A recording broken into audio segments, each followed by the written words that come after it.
Welcome back to the deep dive. Usually when we open a file for an episode, I have a pretty good idea of what we're getting into. It's usually tech or history or maybe some productivity hack. But Today is different. today we are looking at a stack of research that forces us to ask some very uncomfortable questions about what a human being is actually capable of. It really does. Yeah. We are looking at the intersection of physiology, quantum physics, and, well, ancient mysticism. Right. And usually those three things don't hang out in the same room. No, they definitely don't. But they do inside the life of one man. We are exploring the world of Osman, who is known to his students and the online world as the blind Muslim yogi. And just that title alone, blind Muslim yogi, it stops you in your tracks, doesn't it? It does. It's a complete disruption of categories. You have the Islamic faith, you have this deep lineage of Tibetan Buddhism and yoga, and then you have the physical reality of blindness. It's a unique Venn diagram. It sounds like a riddle. But when you dig into the source material, specifically the transcript from his video on accelerated meditation strategies, you realize this isn't a riddle at all. It is a very specific, very rigorous operating manual. Oh, it is. And I think before we get into the biohacks and the elements, we really need to contextualize the who. I agree. Because Osman isn't just a guy who, took a weekend workshop. The numbers here are they're staggering. We talk about the 10,000-hour rule for mastery, right? Osman is operating on a scale that makes 10,000 hours look like a warm-up. He mentions nearly 50 years of personal practice. 50 years. And let's clarify what practice means for him. He isn't talking about, 20 minutes of mindfulness before breakfast. Not at all. We are talking about a history of practicing up to 18 hours a day. 18 hours. I mean, that leaves 6 hours for sleeping, eating, and basic survival. It's almost unbelievable. Exactly. And even now, he says he maintains a daily protocol of 8 to 10 hours just to keep his abilities sharp. To maintain. And he has been teaching for 46 years across 100+ countries. It really reminds me of those stories you read in Paramahansa Yogananda's autobiography of a yogi. That is such a great comparison. Those accounts of masters who seem to operate on a completely different biological clock than the rest of us. They just don't seem bound by the same physical rules. That is a perfect parallel. Yogananda documented those feats of endurance and focus, and Osman seems to be a living, breathing continuation of that very lineage. Yeah. It's that same level of, just relentless discipline. You also see shades of Swami Sivananda's rigorous approach to the physical vessel, treating the body not as a temple, but as a laboratory. A laboratory is the perfect word. It's exactly that. Because today, we're going to break down the specific experiments he runs. We're going to unpack the 5 elemental hacks, earth, water, ether, fire, and air, that he claims can fast-forward meditation progress. He literally says he wants to help people avoid needing 7 lifetimes to get results.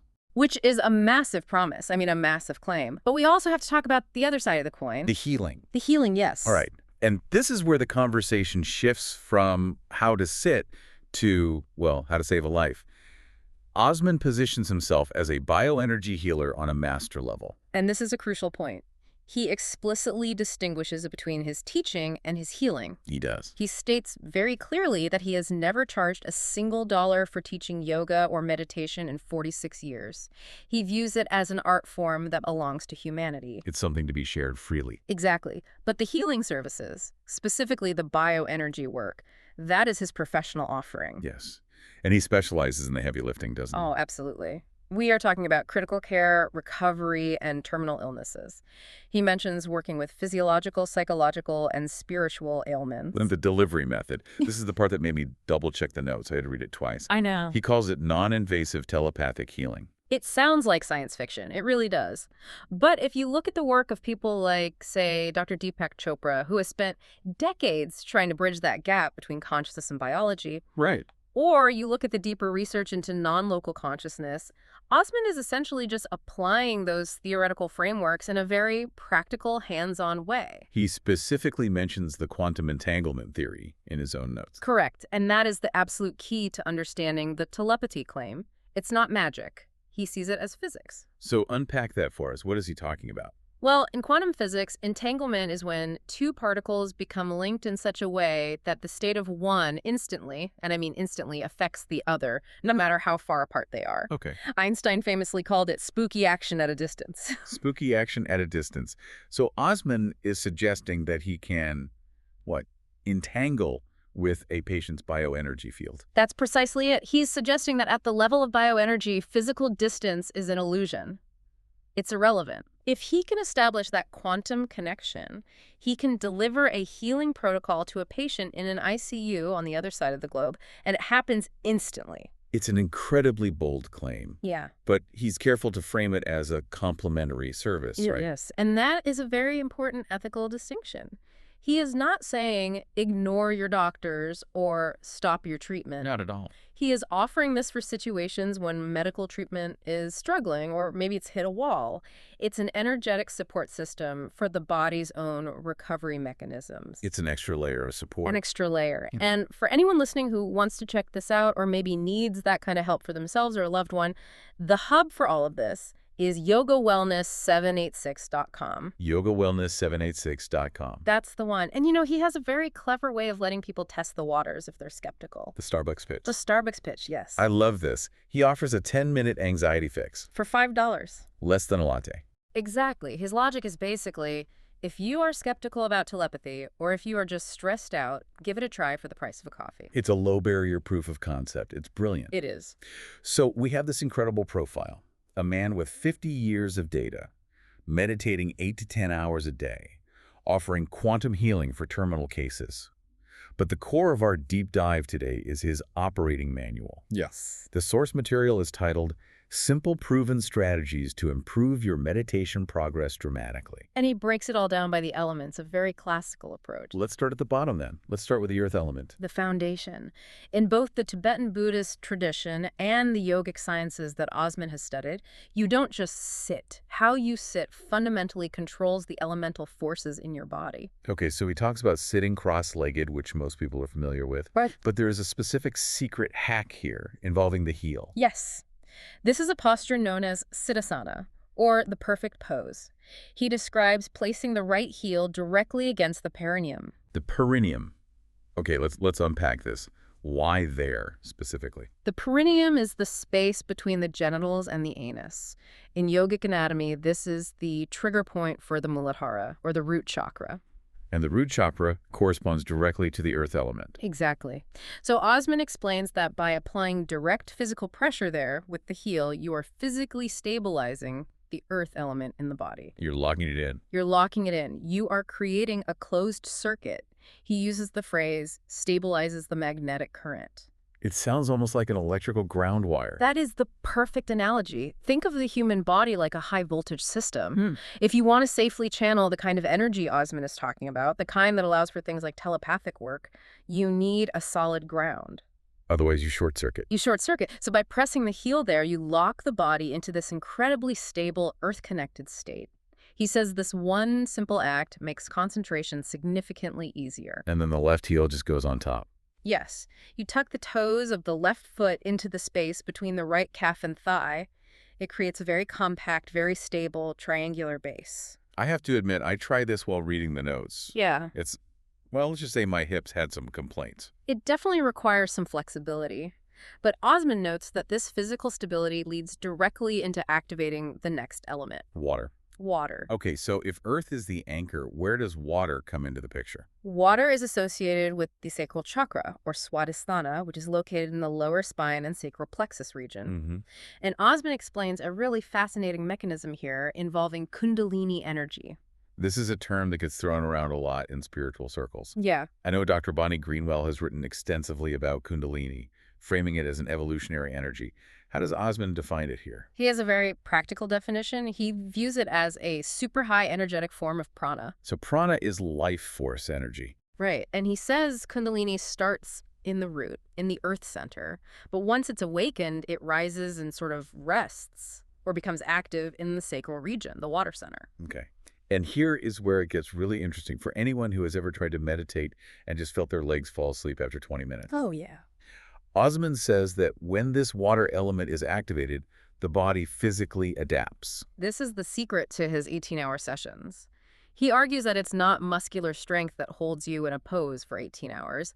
It's the energy itself. It's the flow. It's the flow. He says when the Kundalini is active in that water center, the body just enters Padmasana, the full lotus, pose naturally.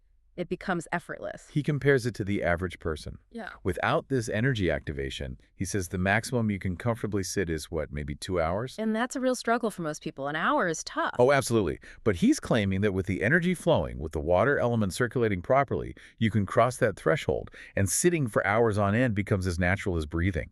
It implies that the physical limitation we feel is actually just an energetic blockage. Right. If you clear the flow, the physical resistance dissolves. It's almost hydraulic. The energy itself supports the physical structure. So we have earth, the heel, providing the ground, and water, the energy, providing the flow. Now we move up. And this next one, honestly, when I first read it, I thought it might be a joke. You are talking about the ether element. Yes, the mental gateway. He says the big secret to accessing the ether element is looking at the tip of your nose. It sounds so deceptively simple, doesn't it? It does. And Osman even acknowledges that. He says people laugh about it. It's a cliche, navel-gazing or staring at your own nose. But he insists this is a closely guarded secret of Tibetan Buddhism. So why? What is so special about the tip of the nose? What happens when you cross your eyes and look at it? Well, it's not just about crossing your eyes. It's about creating a fixed, unwavering point of focus. Swami Vivekananda often spoke about the power of dharana, or concentration, how focusing the mind on a single point is the gateway to all higher states. Okay, Osman claims that this specific optical lock allows him to shift his brainwave states almost instantly. The stats he gave here were just wild. He says he can hit theta levels in 2 to 5 seconds. And then delta levels in 2 to 5 minutes. Okay, help us out here. What does that actually mean for the listener? What are theta and delta waves? So theta waves are that twilight state. You're on the edge of sleep, you might be dreaming. It's a state of deep creativity and profound relaxation. Most people pass through it for just a few minutes before they doze off at night. To be able to command that state in seconds is, well, it's masterful. And delta, what's that? Delta is usually deep, dreamless sleep. It's an unconscious state. It is where the body does its most profound regeneration and healing. So to be in a delta state while you are awake, that is the zero thought state he mentions. That's it, exactly. Being awake in deep sleep. What would that even feel like? It would be a state of pure consciousness without any content. No grocery lists, no anxiety, no what time is it? Just void. Pure, silent awareness. That is the ether element, the space in which everything else exists. And he says he gets there in 5 minutes just by locking his focus on his nose. By focusing on the nose with the accumulated power of his 50 years of practice, he's very clear that because he's been doing this for so long, the response is automatic for him. But the technique itself is the trigger. It's like a biological shortcut. A macro he's programmed into his own nervous system. It is, and it sets the stage for the real power generation. Because once the mind is silent, once you've accessed the ether, you can start the engine. The fire element. This is where the source material gets really intense. He refers to a practice called tumo, or tomi. The yoga of inner heat. Yes. It's famous in Tibetan lore. You might have heard about it through more modern figures like Wim Hof. But the traditional practice is very, very internal. Osman describes it as visualizing the body as a hollow balloon. And inside that balloon, right at the solar plexus, there is a flame. The solar plexus, or the Manipura chakra, is the body's fire center. And he says you grow this flame purely through mindfulness. You just imagine it expanding. And the claim is that this isn't just a metaphorical heat, it's actual physical heat. Real, measurable thermodynamics. He mentions the classic test for monks in this tradition. The wet sheets. The wet sheets. Dipping large sheets in icy water, wrapping them around their naked bodies in sub-zero Himalayan temperatures. And then using their own body heat to steam them dry. I mean, that is just mind-blowing. He says you can see the steam literally emanating from their bodies. It fundamentally challenges our understanding of human physiology. We're taught that body temperature is an autonomic process. Your hypothalamus regulates it, you don't. Right. Osman is saying that with the fire element focus, you can manually override the thermostat. You can turn the dial up yourself. He mentions surviving in the snow with nothing but a loincloth. No jersey, no jacket, just tumo. It is the ultimate proof of mind over matter. If you can boil water with your mind, which is essentially what that is, what else can you do? Exactly. And that leads us to the final classical element, air, which seems to be the fuel for this fire. Air is prana. It's breath. And Osman connects this directly to pranavayu and back to kundalini. He has that specific definition for kundalini here. He calls it high power mode. Right. Regular prana, the breath that keeps you alive and keeps your heart beating, that's low power mode.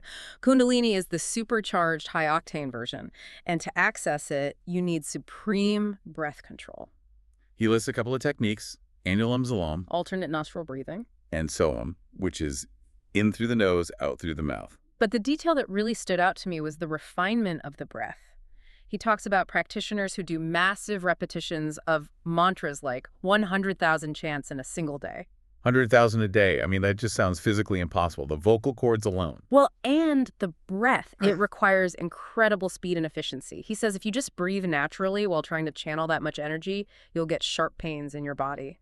The system overloads. Okay. He says you have to make the breath fine like a thread. Fine like a thread. What does that mean? It means the airflow is so subtle, so controlled, that it's almost imperceptible. If you held a feather under your nose, it wouldn't move. Wow. That is how you sustain high voltage energy without burning out the nervous system. It really reinforces that this is a technology. This is not just about relaxation or mindfulness. It's about operating the machinery of the human body at its absolute maximum capacity. It is. And, he's very honest about the timeline. He mentions that for him, personally, he hit samadhi, that state of intense concentration and absorption, by the age of 19. Which is incredibly young, almost unheard of. It is. But he also notes that for others, the ancient texts say it might take 7 lifetimes. I really appreciated that honesty. He's not sitting there saying, do this and you'll be levitating by Tuesday. No. He admits it varies wildly based on the individual's karma, their past efforts, their constitution. It reminds me of the teachings of the Ramakrishna Center, this idea that spiritual evolution is a long, long game. But Osman is offering these specific tools, the heel, the nose, the breath as accelerators. Hacks to shorten the timeline. Exactly. Okay, I want to touch on the final hacks he mentions before we zoom out.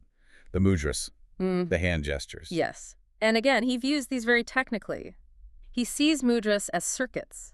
You are literally connecting nerve endings in your fingers to complete an energy loop in the body. The first one he mentions is the most common one, the one everyone has seen, the Gyan mudra. Index finger to thumb. So what's happening there, according to him? Well, in some systems, it's seen as connecting the individual consciousness, represented by the index finger, to the universal consciousness, the thumb. He says this simple gesture boosts the theta state instantly. He says he feels a light vibration just by holding it. It's a tactile feedback loop. He's getting real-time data from his own nervous system that the circuit is complete and the energy is flowing. And then the other one, the Yoni mudra. Touching the index fingers together and the thumbs together to make a sort of diamond shape. He calls this one double the mudra. And here he offers a fascinating sensory validation. He claims that when he holds this shape, he actually hears a sound. A wind sound in his ears. Right, or the sound of energy. This is a very common phenomenon reported in deep yoga. It's called nada yoga, the yoga of inner sound. So he's saying that by closing that circuit with his hands, he is tuning into an internal frequency that is always there, but is usually drowned out by all the external and internal noise. That's the idea. It's proof to him that the internal connection has been made. So let's just look at the full stack for a second. You have the heel locking the earth. You have the nose locking the ether. You have the visualization firing up the heat. You have the breath thinning out the air to fuel it. And you have the hands locking the final circuit. It's a full-body cockpit check before takeoff. That is a perfect way to describe it. It is a protocol, a pre-flight checklist. He is not just meditating, he is piloting his consciousness. So what does this all mean for the listener? Osman has a very specific and quite flattering view of his audience. He does. He says that if you are listening to this level of detail, if you're even interested in this stuff, you are already highly evolved. Is that flattery or is there some truth to it? I think it's maybe a little of both, yeah. But also it's probably statistically true. He estimates this kind of interest represents a tiny fraction of a percentage of the population. Most people are looking for a quick fix or just entertainment. To be genuinely interested in the mechanics of the perineum and the breath retention required for 100,000 chants, that requires a certain type of seeker. He calls the audience an elite spiritual cohort. And he shows his respect for that. He literally says, "My respect's out to you." And this brings us back around to the service he provides. Because clearly, he doesn't need the money from teaching yoga. He's been giving that away for 46 years. No, not at all. His professional focus is the bioenergy healing, and I think it is important to circle back to why he offers this. He frames it specifically for when medical treatment is struggling. Right. He mentions critical care, recovery, terminal illnesses. These are not minor issues. He is positioning himself as the Hail Mary pass. When the physical interventions have done all they can, when the doctors are running out of options, he steps in with the quantum intervention. And the fact that he does it telepathically, it just challenges so many of our ingrained assumptions about reality. It does. But if you accept his premise that his mind can generate enough focused heat to dry frozen sheets, and that he can consciously access delta brainwave states while fully awake, then you have to accept that his mind is doing something that the average mind is not. Exactly. And if he is tapping into that quantum entanglement he mentioned, then the lack of physical proximity makes perfect sense. Because at that quantum level, there is no proximity. Right. If we are all fundamentally connected at a quantum level, as physics suggests, then distance is just an illusion of our macro-level perception. It's what connects the ancient wisdom of someone like Swami Sivananda with the cutting-edge physics of entanglement. It's the idea that consciousness is non-local. It is. It's a bridge between those two worlds. And for $5, the price of that Starbucks coffee, he offers a way for anyone to test it with the anxiety fix. It is a very low-risk experiment, the ultimate try before you buy. Exactly. So for the listener who is maybe facing a critical situation or knows someone who is, that resource is there. Again, it's yogawellness786.com. And for those who just want to learn the methods, the protocols we've been discussing, his YouTube channel, The Man from Oz, is the place for that. So we have covered the profile of the blind Muslim yogi. We have covered the 5-element hacks. We've covered the healing services. I want to just zoom out for a second as we get ready to close. What is the big overarching takeaway here? For me, the biggest takeaway is about integration. Osman represents a synthesis that you just don't see very often. How so? Well, he is Muslim, yet he's deeply versed in Tibetan Buddhism and yogic sciences. He is blind, yet his practice is intensely focused on seeing the tip of the nose, the internal light. He deals in ancient mysticism, but explains it with modern adjacent concepts like magnetic currents and quantum entanglement. He's a bridge. He is a living bridge. He is bridging that gap between the esoteric and the practical. He is basically saying, you don't need to believe in magic, you just need to understand the technology of your own body. And the discipline required is just. It's undeniable. You don't sit for 18 hours a day by accident or through wishful thinking. No, that is pure, unadulterated dedication. And that is why he speaks with such authority when he says this works.